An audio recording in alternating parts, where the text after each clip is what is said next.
Good afternoon to our audience. Thank you so much for joining us today. We have quite an interesting webinar. We think you'll enjoy it today.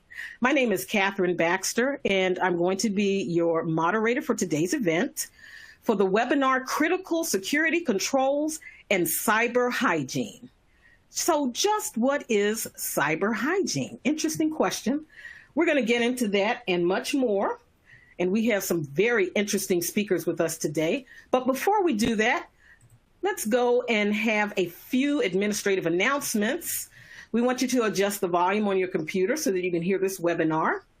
If you need to resize these slides, please grab the right bottom corner, and you can do that. From this particular website, please have your browser allow pop-ups. There's an Ask a Question feature in your audience console, and we'd like you to ask questions throughout the webinar. We have quite a few people on today, in our audience, that is, and we'd like you to ask questions throughout because we're going to take as many questions as we can at the end of the webinar. And we'd also ask you to address your question directly to one of our speakers. We're going to give you the names of the speakers in a moment. In approximately 3 weeks, this webinar is going to be closed captioned for on-demand viewing. But now, we have a disclaimer that we have to read. The materials presented in this webinar are intended as an informative and educational summary of general cybersecurity information. The NCUA has taken reasonable measures to ensure the quality of the data and other information produced by the NCUA that is available in this presentation.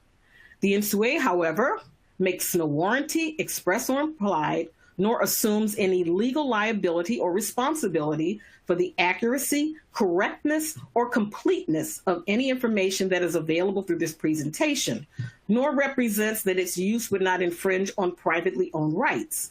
The slides are intended for education and discussion purposes and do not constitute legal advice, nor replace independent professional judgment. Reference to any specific commercial product, process, or service by trade name, trademark, manufacturer, or otherwise does not constitute an endorsement, recommendation, or favoring by the U.S. government or the NCUA. Now that we have that out of the way, let's go to our first poll question. We want to get an idea of who we have in our audience today. So for our credit unions in the audience today, which asset size are you? Please use the radio buttons on your screen to select an appropriate response. Are you in the 0 to 50 million category, 51 to 250 million category, 251 to 500 million category, 501 to 1 billion? Are you greater than 1 billion, or are you not a credit union? So we're going to give you a few seconds to answer that question. Remember, use the radio buttons on your screen that you see and select the answer. 0 to 50 million, 51 to 250 million, 251 to 500 million, 501 to 1 billion, or greater than a billion, or you're not a credit union. So now let's see what our audience says so we can get an idea who we're going to be talking to today in the webinar. Here are the results. Okay, we have quite a few credit unions that are in the greater than a billion category. And then our next category is the 51 to 250 million category. So we have a nice representation here from the credit union community. That's awesome. As I mentioned, you're going to love this webinar. It's very interesting, very engaging. Let me introduce our speakers. My host today is Ernest Chambers. He's an information systems officer with the Office of Examination and Assurance, and he's going to introduce our main speaker today. So I'm going to turn it over right now to Ernest. Ernie, you have the comm.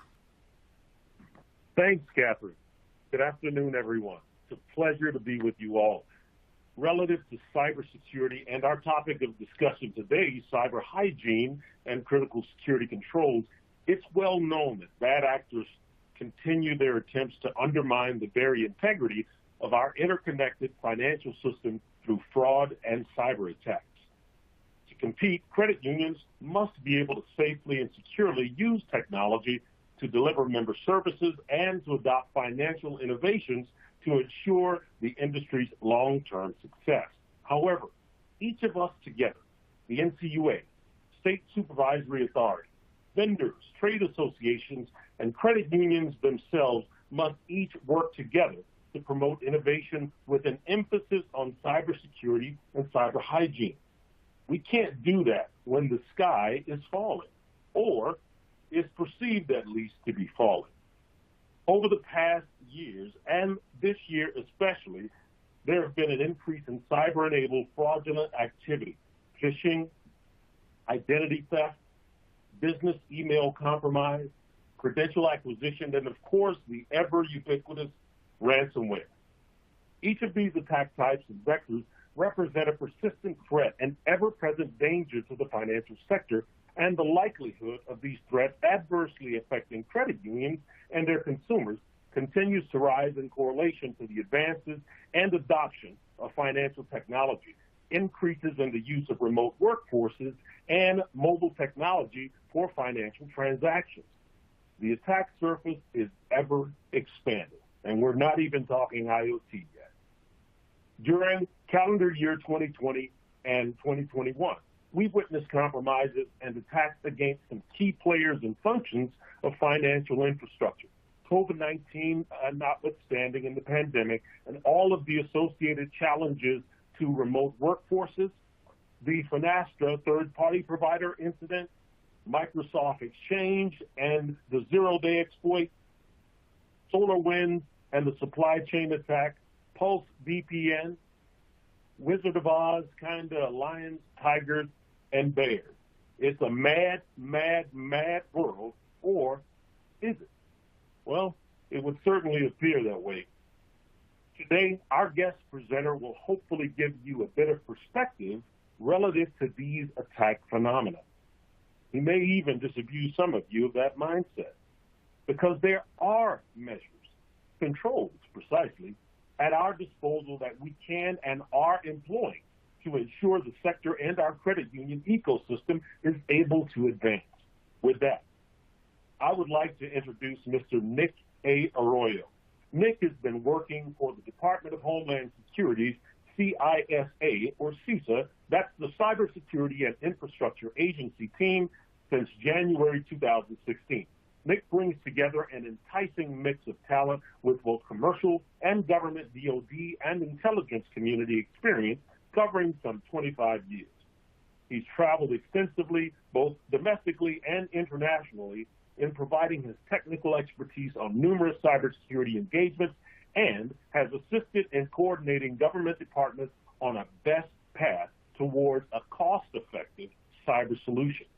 Nick holds recognized certifications and has been presented with several commendations during his time with the National Reconnaissance Organization, NRO, for his solo cyber work, as well as his efforts in leading and training cyber professionals. Without further ado, Nick, the floor is yours, sir. Thank you so much, Mr. Chambers. Thank you, Ms. Baxter, for inviting me to give this presentation. I'm confident that we will be able to touch on the 5 bullet points that were sent out. And I'm hopeful that my slides will be thought-provoking and will be helpful to everybody who is listening to this webinar. So without much further ado, let's get started. What am I talking about today? I'm going to give you an overview of our cyber assessments, how we go about doing these cyber assessments, and what are they all about. I'm going to talk about the customers and the stakeholders that we do these cyber assessments for. I'm going to speak about the goals that we have and how we present all our things to our customers and the vision that we have. I want to talk about what this webinar is about. Cyber hygiene. What is cyber hygiene? Why should we care about cyber hygiene? I'm going to talk about our service catalog. These are services that we can offer to help you provide a better posture, an external posture and an internal posture of your network. At the end, I'm going to give you the contact information if you are interested in these service catalogs, these services. And at the end, I'm going to open up the floor to questions.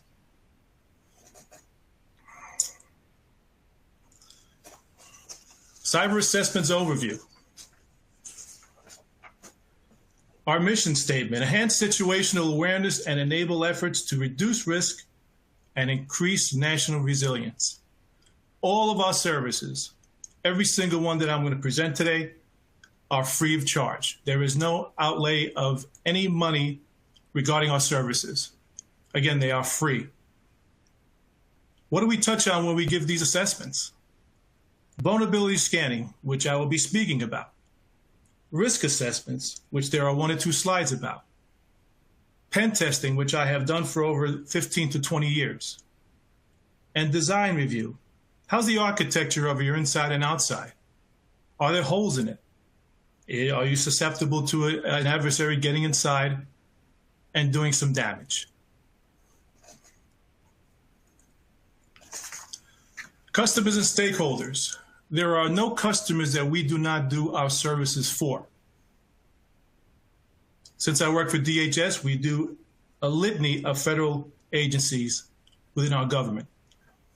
We also do state, local, tribal, and territorial governments, no matter how big or how small. We do critical infrastructure, pipelines, gas, electric, bridges, tunnels, and private sector partners such as financial, health, and etc.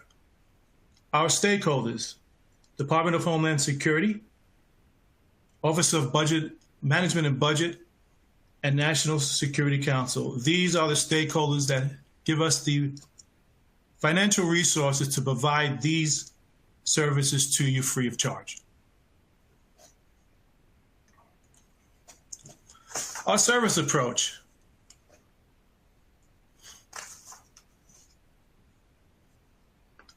We conduct our assessments with the understanding to help our customers.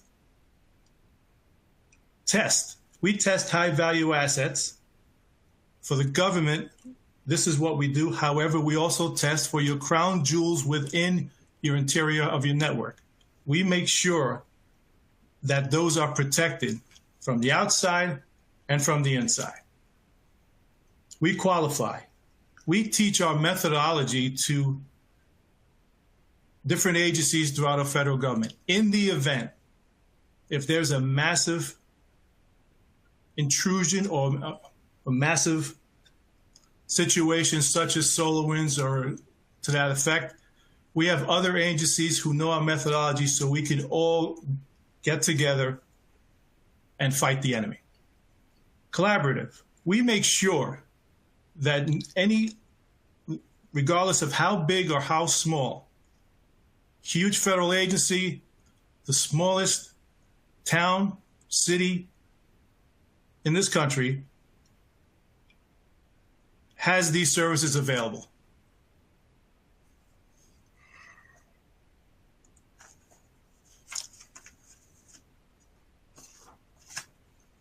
What are our goals?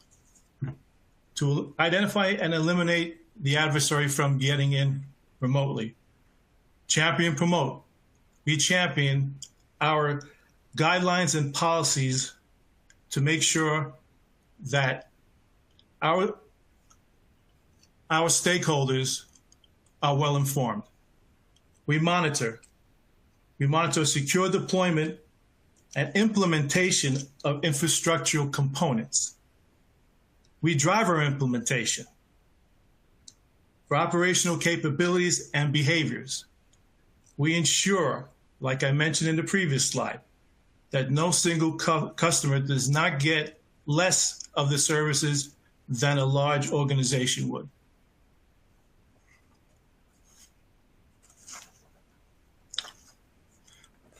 First poll.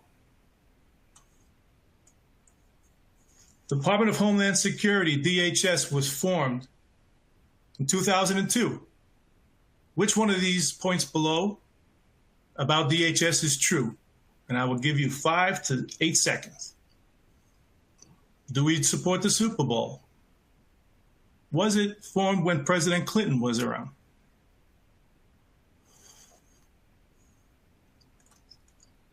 Let's take a look at the answer. So we got 10% with the first answer, with support of Bill Clinton.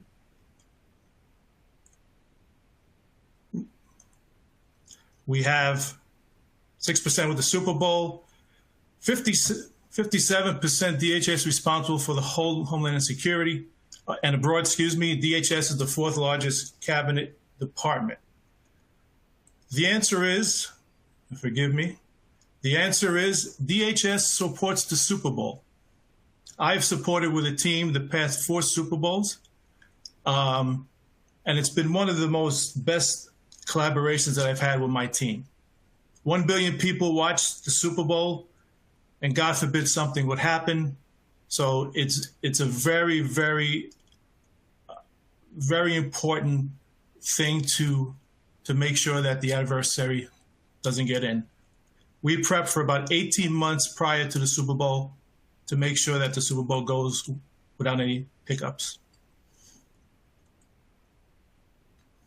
What is cyber hygiene?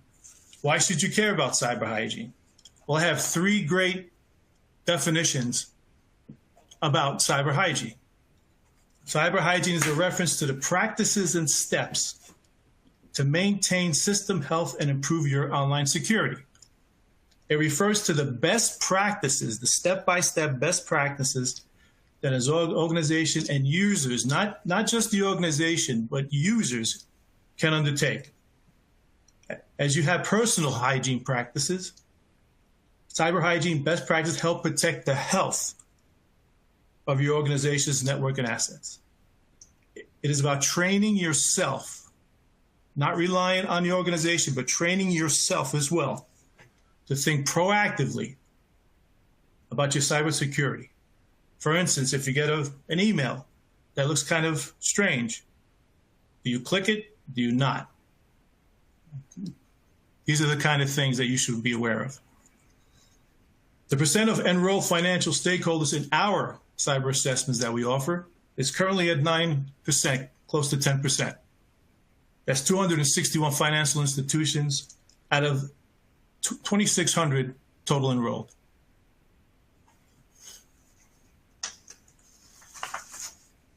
Why cyber hygiene? Cyber attack occurs every 39 seconds. 71% of breaches are financially motivated. The average time to identify a breach in 2020 was 228 days. So for instance, if an adversary were to get in, they would be in for almost half a year before somebody recognizes that they're inside. That's way too long. Since the start of the COVID-19 crisis, FBI has reported a 300% surge in cybercrimes. Financial institutions represent the #1 target. Why? Well, not to state the obvious, but there's the money in the bank. It's an old saying when they approached the bank robber and they arrested him and they said, why'd you rob the bank? And he said, that's where the money is.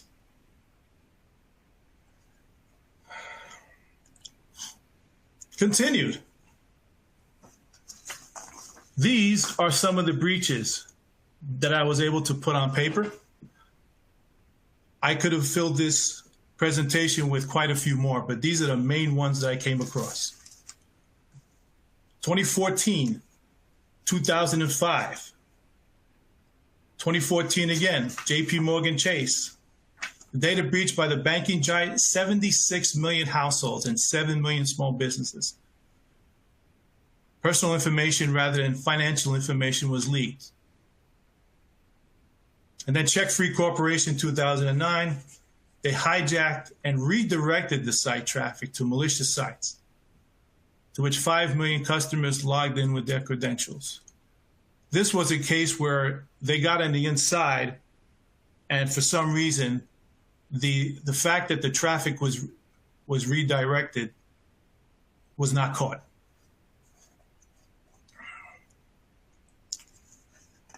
Capital One Bank, huge breach. This was from somebody on the inside. 106 million Capital One credit card customer applications and active accounts.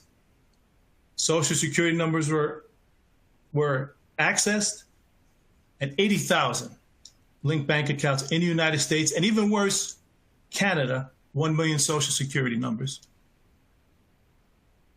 It was somebody from the inside who accessed the company's servers via a misconfigured web application firewall. Had Capital One figured this firewall correctly, this would not have happened. Again, a hole on the inside.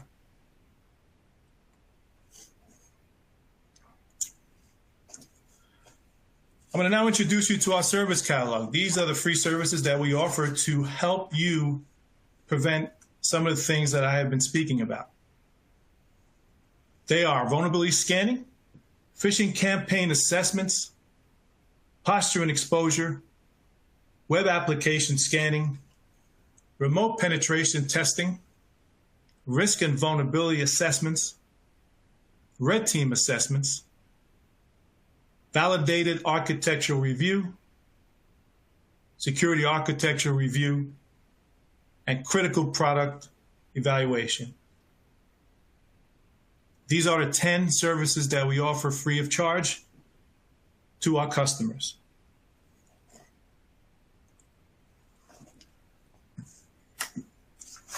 Vulnerability scanning. We've had this service since FY13.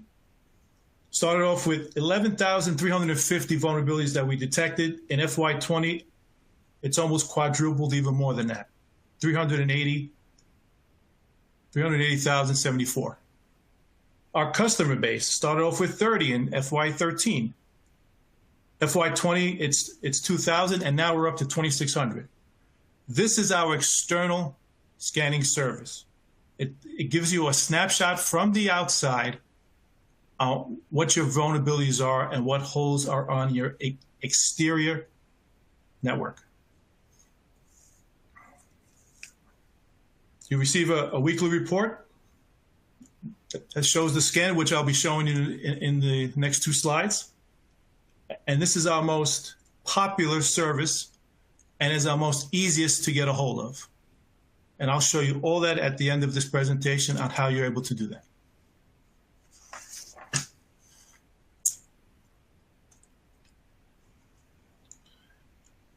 Imagining your organization information network as a house, which I like to do the comparison to. If an adversary or somebody were to try to get into your house, it's not going to be that they're just going to walk in the daylight, and when people are home, start knocking on doors and start opening up windows. What the adversary does is he scans the outside of your organization's perimeter constantly, in the day, in the afternoon, at night, to see if there's any holes in your network, see if any ports are open, and if there's any ports, if there's any vulnerabilities open as well. How big is your house? Which doors and windows are locked? Do you have a beware of dog sign on the outside? Which blinds and curtains are closed? What is visible? So as a robber would do, he would keep on canvassing your house, going back and forth, see how your family is, are there cars in the driveway? So these are the things that an adversary does well. And he will constantly do it to try to get an in to your internal network.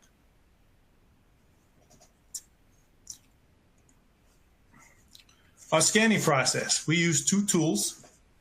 And the first scan that we do of your organization is very critical because it gives us a snapshot of how we continue to scan your external perimeter. For instance, if there is 3 critical vulnerabilities in our first scan, then we will be scanning you every 12 hours.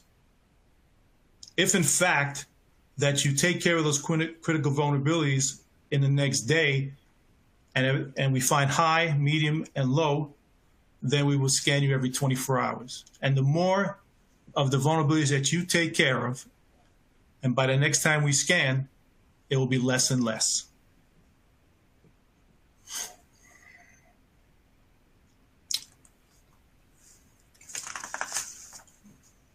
This is our report. It's pretty much in the form of a report card. has some nice graphs and some nice images and some stats. Notifications are sent within 24 hours of detecting any newly found critical high vulnerabilities, which I just mentioned. Any changes needed, just send us an email. So for instance, we will ask for your IP base that you want us to scan from the outside, and we will continue to work with you until you tell us to stop. If there's any changes to that IP base, then you will contact us, and then we will either scan more if you want, or you want us to just pare it down to less IPs.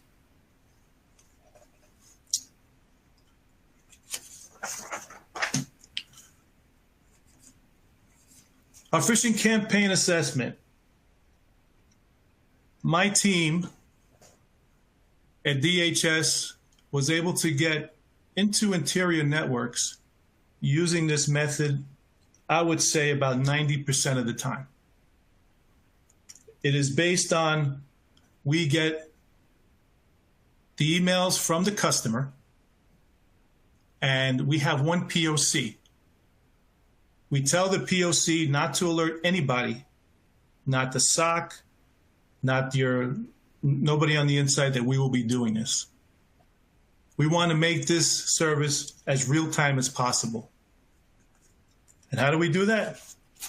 We send emails based on, if you look at the left-hand side of this slide, behavior, relevancy, and the sender. I want to focus on behavior. Fear. If you don't click on this link of the email that we sent you, you will be locked out of your computer. Curiosity. Hey, I saw on TMZ that so-and-so is married to so-and-so. Click on this link and find out who it is. Duty or obligation. You must click on this link if you want to see the updates to your 401k. If you don't click on this link, then you'll be bypassed on any information that you need. Just like the word phishing is, it's a lure for the people in an organization to click on the link that would give us a way in on the inside, and then we can pivot on the inside. This is what the adversary uses a lot. They are very cunning with these emails that they create. They would have the insignia of your organization. They would have the proper wording of the organization. They would have probably the CEO of your organization. So if I'm looking at it, okay, this is something I would click. And then once you do, the adversary gets the beacon back, and then we're inside.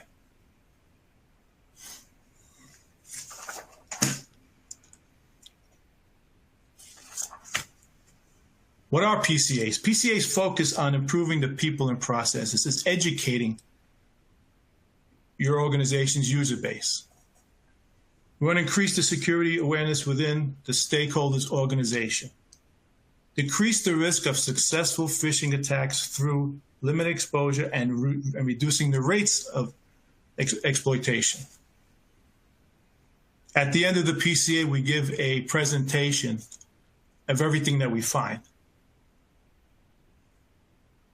The benefits: receive actionable metrics, of which I have just mentioned, on overall human susceptibility. Who clicked? Why did they click? And highlight the need for improved security training and response procedures. Again, the majority of the organizations that I have been involved with and I have done penetration testing with, we've used this method to get inside.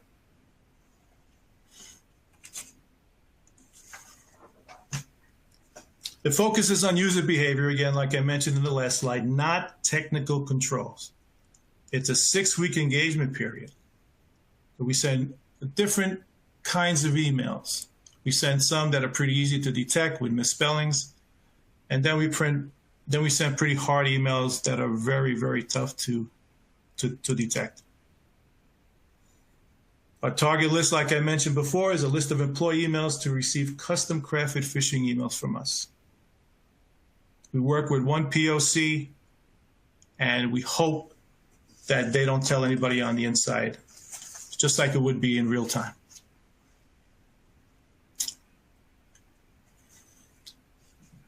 We focus on, again, six levels of deception. Deception levels based on phishing red flags and sophisticated techniques that an adversary would use on the outside.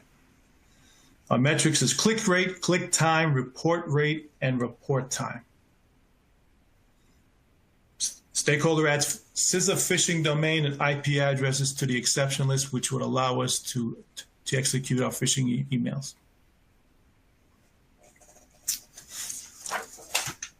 Why is phishing so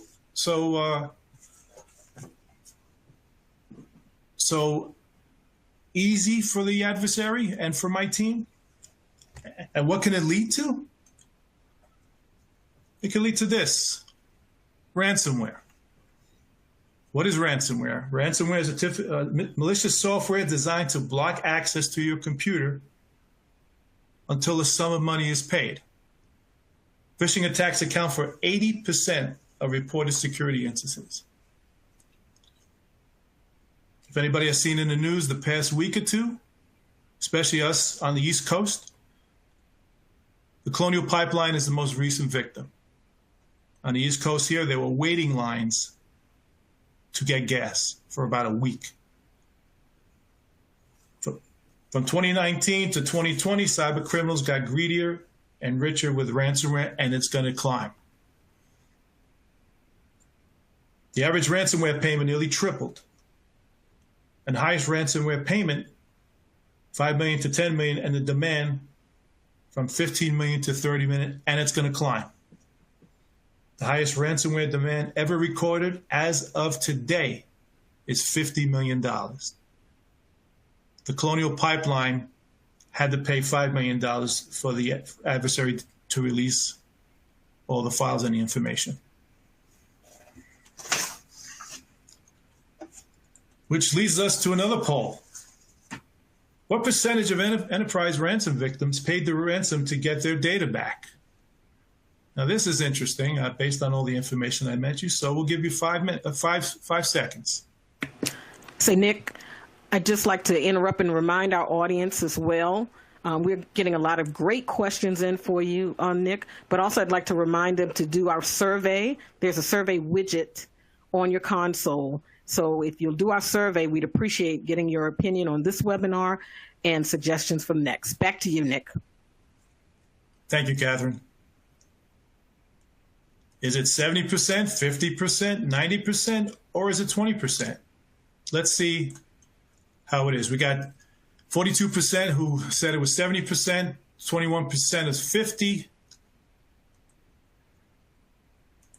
24, 90%, and we got 11% for 20%. The correct answer is 70%.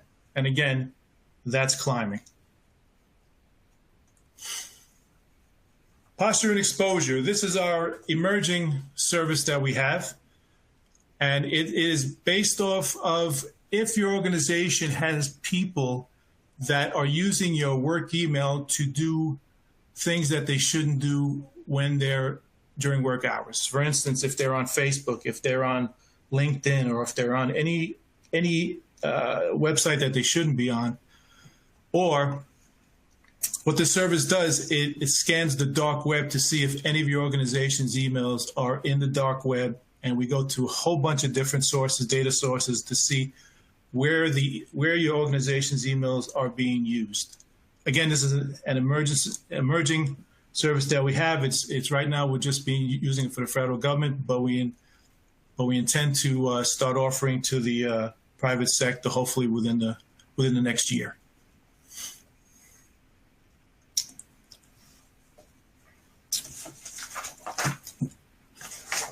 Web application scanning.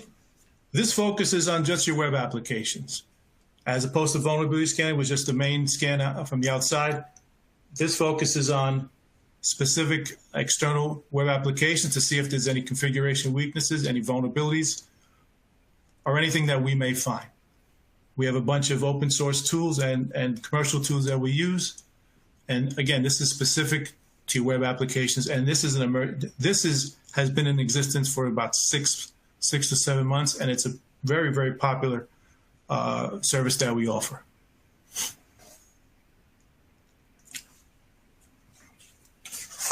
Remote penetration testing. This is kind of vulnerability scanning on steroids a little bit. This gives 3 options for RPT, which I call it, remote penetration testing. It tests your outside perimeter, with some scanning. It also tests the phishing, but this is a little different, where we work one-on-one with the POC of the organization to see which of the 10 to 15 payloads that we use can get in through the firewall or can't get in through the defenses from the outside. And we also do some light web application scanning on your external websites as well. RVA, one of our most popular services, one of the most longest waiting lists that we have because of the resources that are used and how long it takes. It's a 2-week engagement. We scan from the outside using phishing, using scanning, using all kinds of different things. And then that's the first week. The second week, then we bring all our equipment on the inside. And whatever information that we gather from the first week externally is we bring it on board and we just pivot from the inside. So we try to do the same methodology, again, from the outside, from the inside. I like to go by the saying, hard and crunchy on the outside, soft and chewy on the inside. Organizations spend millions and millions of dollars to tighten up the perimeter of your outside, but they hardly spend nearly as much money on the inside as well.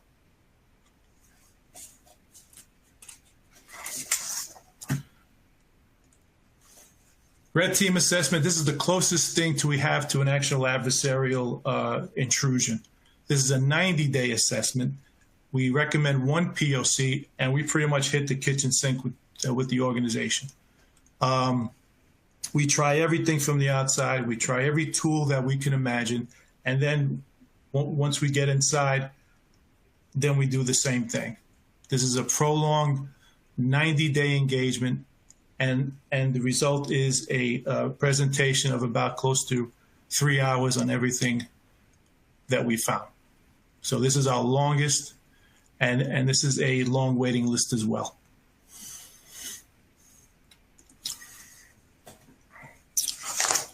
Critical product evaluation, this is pretty much what it says. It's just this is a hardware based, and this is an emerging service where we just take a look at specific hardware and to see where there's any vulnerability. So pretty much we just take it apart and we go through it limb by limb, the software, the firmware, and just to try to exploit the vulnerabilities that present the greatest risk within this hardware.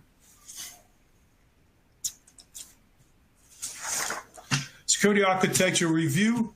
This is really just, we go into your organization and it's a paper trail of all the things that you have regarding your organization. We want to see your network diagram. We want to see all your policies.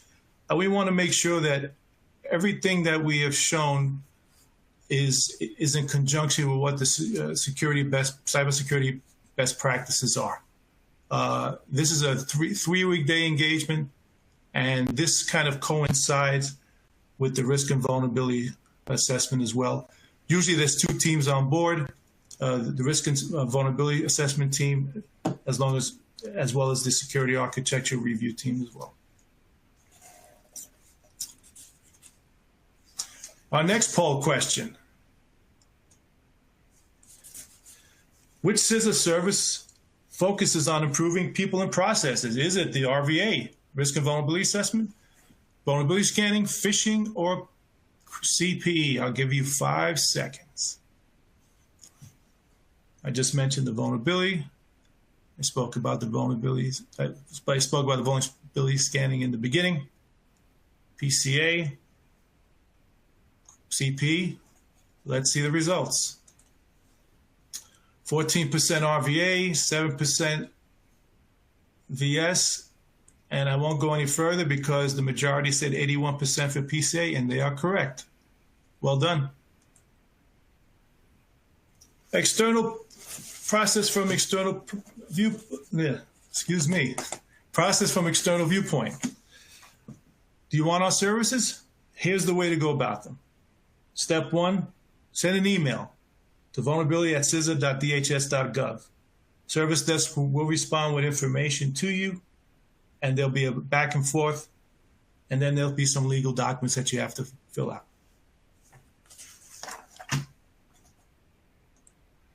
And there's the email again. And I believe I'm going to turn the baton over to Ms. Baxter for questions. Thank you so much. Thank you, Nick. And these are the sources that Nick had for some of the slides that you might find interesting.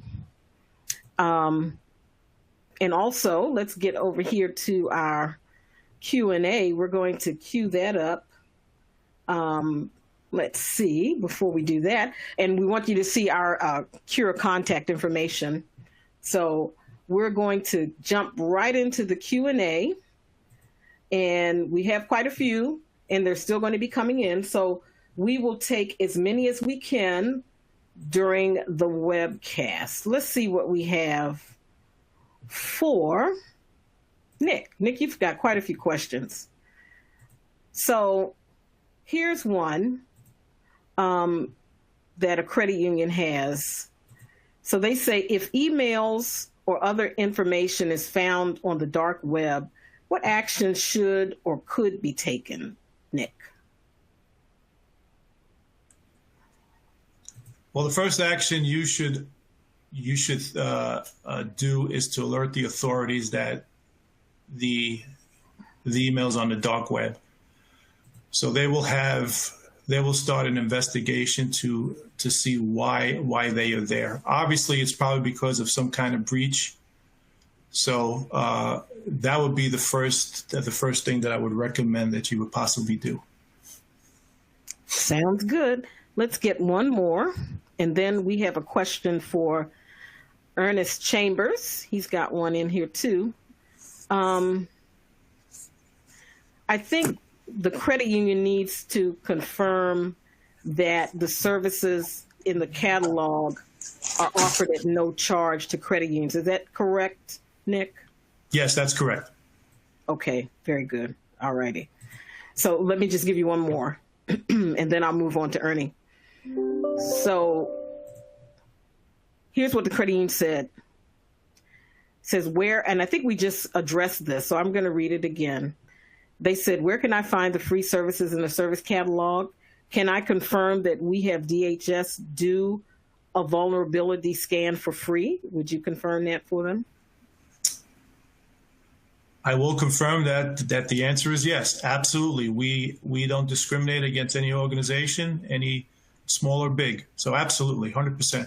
As a matter of fact, let me say real quickly that a lot of financial services use our services as kind of another third option because they have other vendors doing services as well. So they use us as kind of like again, third option where they could just match the deltas to see if we find anything that the other two have not. Sounds good. So let's transition over to Ernie. So Ernie, you have a question from Credit Union. So they said, how frequently are you seeing credit unions implementing MFA at the OS level for their staff? You might want to clear up some of those acronyms that I just used. Yeah, no problem at all. Thanks for the question.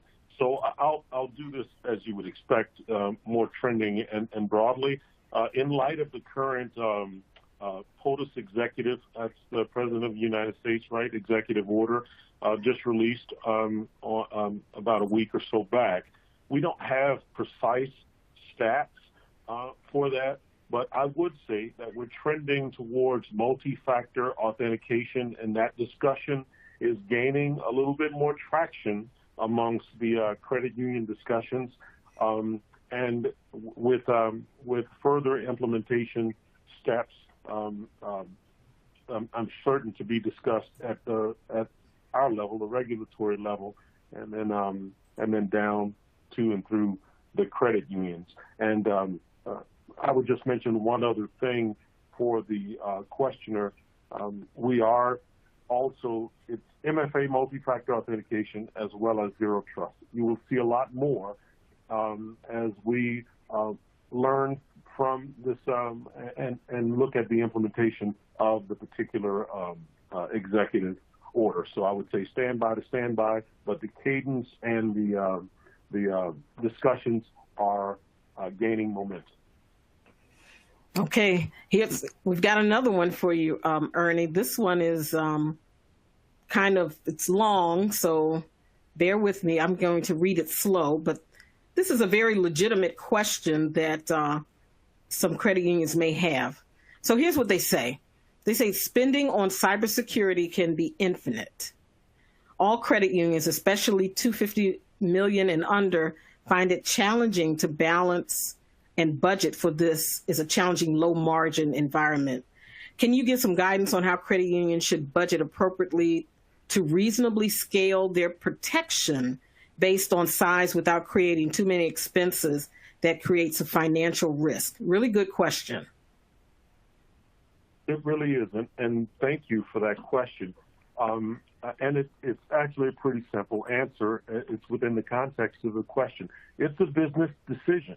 The questioner, by virtue of the way that he or she asked, size, scope, and complexity of your institution, and by constantly, internally assessing or conducting risk-based assessments will allow you, and that's something that you're going to have to do.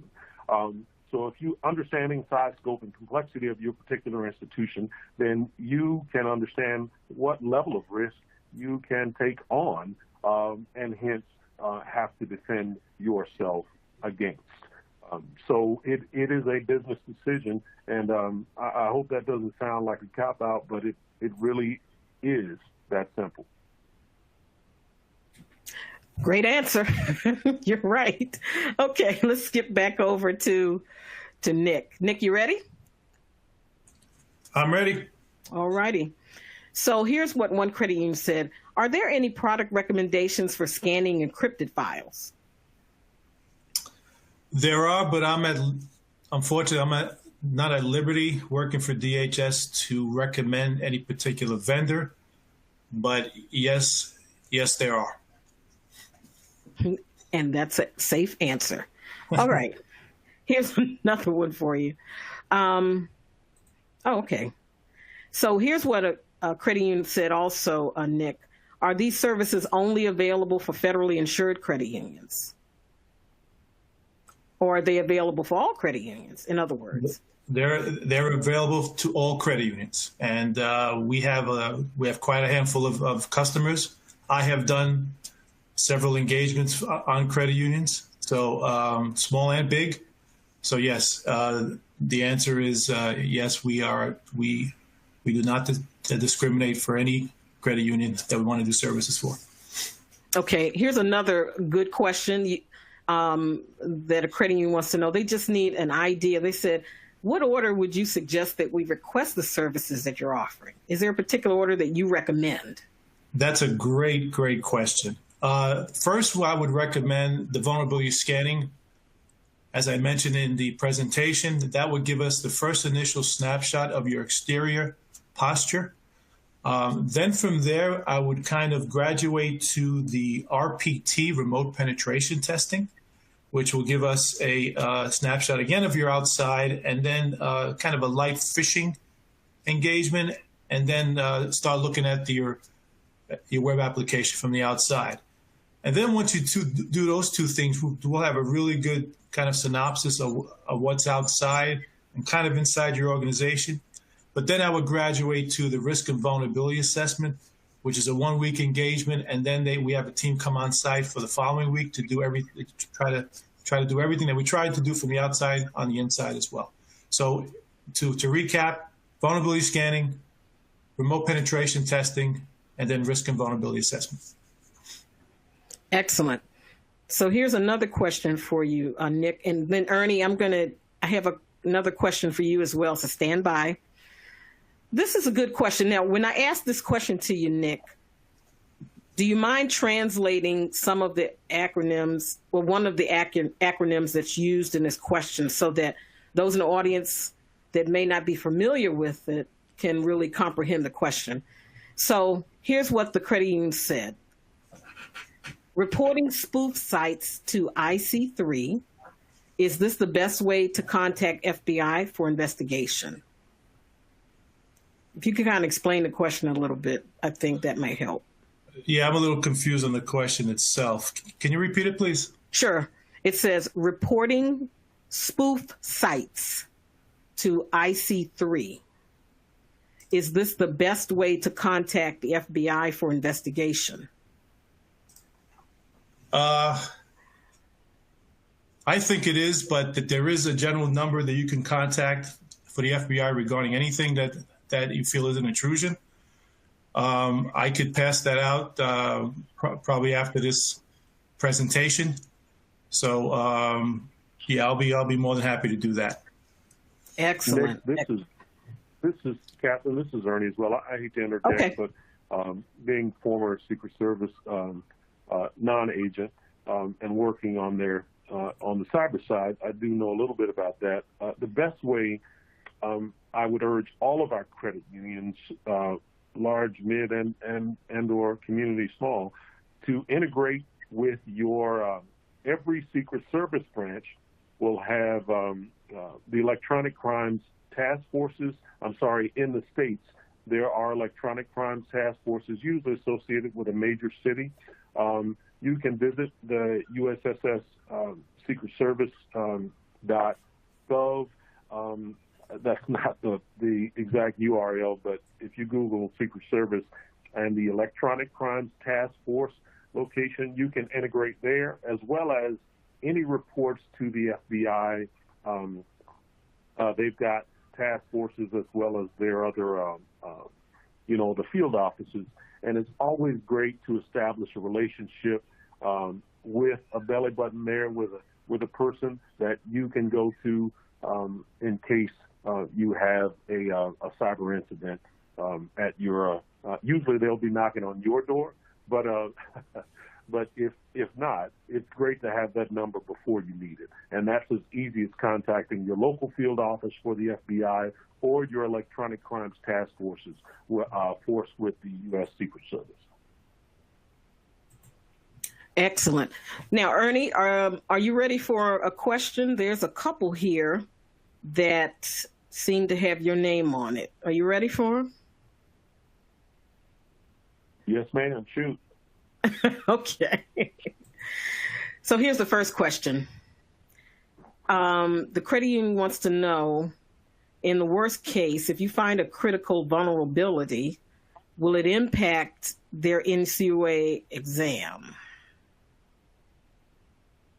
So I would rather take that question offline because it involves expertise that really our exam staff and E and I will be glad to give some guidance on that. But there are in-place examiners that are better positioned to answer that particular question. I will take that ransomware question, though. Absolutely. Okay, sounds good. Sounds good. All righty, here we go. In case of a ransomware attack, should a credit union pay the bad actors? Is this the one that you're referring to? Yes, ma'am, indeed. Thank you. All righty. And what a timely question. The federal government across the even CISA, our CISA there with Nick, and Nick, I'll let you weigh in as well.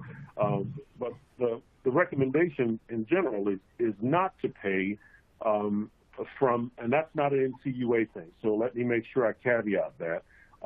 We don't necessarily have a position on that. CISA and the law enforcement agencies, FBI and Secret Service alike, are recommending that you not pay because that has a tendency to reinforce and admit, the bad actors' actions, and you may very well not get your information back. That said, again, to one of my earlier answers, it is definitely a business decision if an organization, credit union, is doing the basic blocking and tackling and implementing and following those cybersecurity controls. You should be in a position, because you would be conducting backups, implementing multi-factor authentication and other elements that will indemnify you against an attack. So you should be okay with not paying. But again, those are the recommendations of the government more broadly, to not pay, and not necessarily that of NCUA, which takes no position on that except to support the prevailing sentiment from those agencies that are responsible.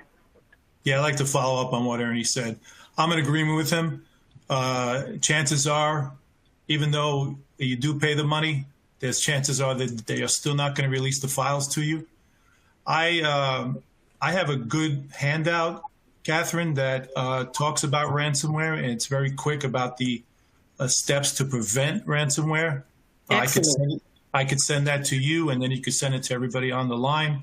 But there is no magic bullet when it comes to ransomware. I mean, some pay it, some don't. One of the most Achilles heels with organizations that get hit by ransomware is they don't have any backups, especially small counties and small cities. So then they have to resort to calling the local enforcement, local FBI, and even us sometimes to ask us what do they do. So it's really a tricky situation. I'll be more than happy to pass this along to you if you want. Yeah, that would be fantastic. And I'm just going to remind our audience that we're going to post this webinar to our learning management service. And when Nick sends that information, we will certainly post it there so that you can access that there. That was a fantastic question. I know it's very difficult to do those things, but as your presentation showed, Nick, this is happening so frequently with people and with businesses and so forth. So it's a tough question for credit unions to have to navigate. I have one more question that I'm going to give to Nick, and then we're going to have to end our webinar. And I hope everyone got an opportunity to fill out our survey. So, okay, here we go. Here's a good question for you, Nick. You ready? The credit union says, are services such as penetration testing offered once, or are they ongoing, such as annually? Great question.